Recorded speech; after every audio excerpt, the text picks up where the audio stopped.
तो जैसे कि अबुआ आवास योजना की दूसरी किस्त की राशि आपको नहीं मिला है, इसमें आपकी भी बहुत लापरवाही है। तो जैसे कि आप जानते हैं कि 1,60,000 लाभुकों ऐसे हैं जिनको कि पहली किस्त की राशि मिल चुका है। 2 लाख का टारगेट आया था पिछले पिछले साल, जिसमें से 1,60,000 ऐसे लाभुक हैं जिनको कि अबुआ आवास योजना के अंतर्गत पहली किस्त की राशि मिल चुका है, और 1,60,000 में से केवल 25,000 कुछ अधिक ऐसे लाभुक हैं जिनको कि दूसरी किस्त की राशि दिया जा सकता है, वह एलिजिबल हो चुके हैं। तो जैसे कि आप जानते हैं कि अबुआ आवास योजना का जो टारगेट में जो टारगेट मिला था, उसमें से आपको पहली किस्त की राशि मिलने के बाद आपको दूसरी किस्त लेने के लिए क्या क्या काम करना पड़ता था। तो उसको अगर आप काम को कंप्लीट कर लिए हैं तो आपका जो है दूसरी किस्त लेने के लिए एलिजिबल है। तो कैसे कि कौन सा कैटेगरी है कि आप दूसरी किस्त में लेने के लिए आपकी दूसरी किस्त आपको मिलेगा, और अगर आप ऐसे काम नहीं किए हैं तो आपको नहीं मिलेगा। तो जैसे कि 1,35,000 ऐसे कुछ लाभुक है कि दूसरी किस्त राशि लेने योग्य नहीं है। तो क्या आप इस कैटेगरी में आते हैं कि अबुआ आवास योजना की दूसरी किस्त की राशि लेने के योग्य नहीं है, या फिर आप वो कैटेगरी में आते हैं जो कि 25,000 के लगभग में जो लाभुक है कि उस कैटेगरी में आते हैं जो कि दूसरी किस्त राशि लेने के योग्य हैं। तो चलिए हम इस वीडियो में डिटेल से जानेंगे। तो हेलो दोस्तों, मैं विकास कुमार आपका बहुत बहुत स्वागत करता हूं हमारे यूट्यूब चैनल राजटेक में। तो यदि आपने हमारे यूट्यूब चैनल को अभी सब्सक्राइब नहीं किया तो सब्सक्राइब करके बेल के आइकन दबा दी, ताकि हमारे वीडियो का लेटेस्ट नोटिफिकेशन आप तक पहुँच सके।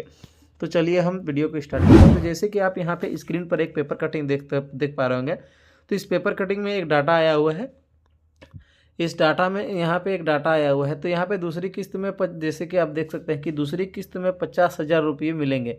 तो जानकारी के मुताबिक दूसरी किस्त की राशि के रूप में 50,000 रुपये जो है लाभुक को दिए जाने हैं। तो ग्रामीण विकास विभाग ने कुल 1,60,000 लाभुकों को पहली किस्त की राशि दे दी थी। तो मतलब कि जो पहली किस्त की राशि जो है 1,60,000 अबुआ आवास लाभुकों को पहली किस्त की राशि दे दिया है। उसमें से कि दूसरी किस्त की राशि के जो बहुत ऐसा लाभुक है कि जो पैसा को खर्च नहीं किया है, मतलब कि जो 25,000 से लगभग मतलब 25,000 जो लाभुक है उन्होंने कि दूसरी की अपना प्लिंथ लेवल का काम करा दिया है, उसके बाद ये एलिजिबल हो गया। तो जैसे कि 25,000 से अधिक लाभुकों ने काम करा के फ़ोटो भी अपलोड करा दिया है।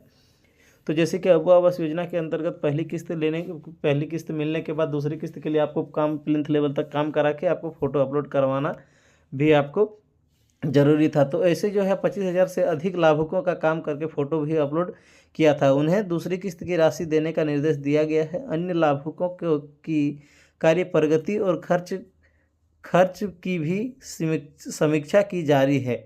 मतलब वही निर्देश भी दिया गया है कि जल्द से जल्द पहली किस्त की राशि से काम कर लें, ताकि आपको दूसरी किस्त राशि दिया जा सके। तो आप यहाँ पे स्क्रीन पर जो पेपर कटिंग देख रहे हैं, ये पेपर कटिंग में आप ये सारा कुछ डाटा आप यहाँ पे दिया हुआ है।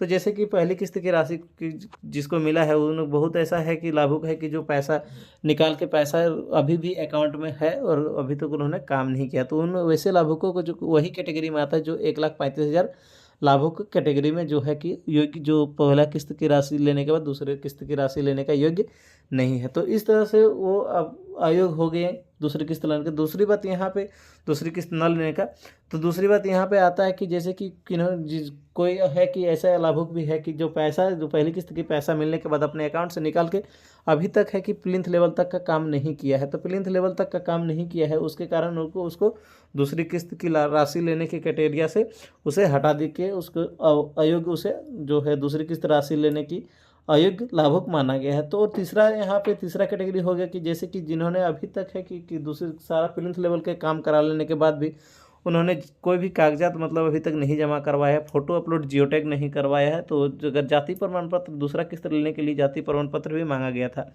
तो जाति प्रमाण पत्र भी उन्होंने नहीं दिया होगा। इस कारण से उसे जो है वही 1,35,000 ऐसे लाभुक है जो जिसके की दूसरी किस्त जो मतलब मिलने का योग्य नहीं है, उसमें रखा गया है। तो इस तरह से मतलब कि उन्हें दूसरी किस्त में नहीं मिलने का इतना सारा कारण है। वो आप खुद भी ये खुद की लापरवाही की वजह से भी आपको दूसरी किस्त नहीं मिल रहा है। तो आपको क्या करना है ना, सबसे पहले आपको क्या करना है, अपना अगर आपका एक पहली किस्त का पैसा अगर आपको मिल गया है तो आप अपने प्लिंथ लेवल तक काम कराएं। उसके बाद अपना जाति प्रमाण पत्र जो है, जो भी जिस सारा डॉक्यूमेंट्स जो आपके पंचायत सचिव सर मांगेंगे उन्हें वहाँ जमा करना है। उसके बाद आपको प्लिंथ लेवल तक काम करा के आपको जियो टैग करवा लेना है, तभी आप एलिजिबल होंगे दूसरी किस्त लेने के लिए। तो इस स्थिति में आपको दूसरी किस्त राशि तभी मिलेगा जबकि आपने सारा कुछ काम करके आपको निकल जाना है, तभी जाके आपको दूसरी किस्त की राशि मिलेगा। उसके लिए लाभ हो कि अबू आवास का पैसा मिल जाने के बाद उन्होंने अभी तक अकाउंट से पैसे नहीं निकाले हैं और अभी तक काम शुरू नहीं किया, तो ऐसे लाभुकों को तो चांस ही नहीं बनता है कि अबू आवास का दूसरी किस्त मिलेगा। तो इस तरह से आपको क्या करना है, दूसरी किस्त लेने के लिए सारे क्राइटेरिया को फॉलो करना है, तभी जाके आपको दूसरी किस्त की राशि मिलेगा। तो अगर वीडियो में कुछ भी जानकारी अच्छा लगा होगा तो वीडियो को लाइक और शेयर करिएगा, और हमारे चैनल पर पहली बार आए हैं तो चैनल को सब्सक्राइब जरूर कर लीजिएगा।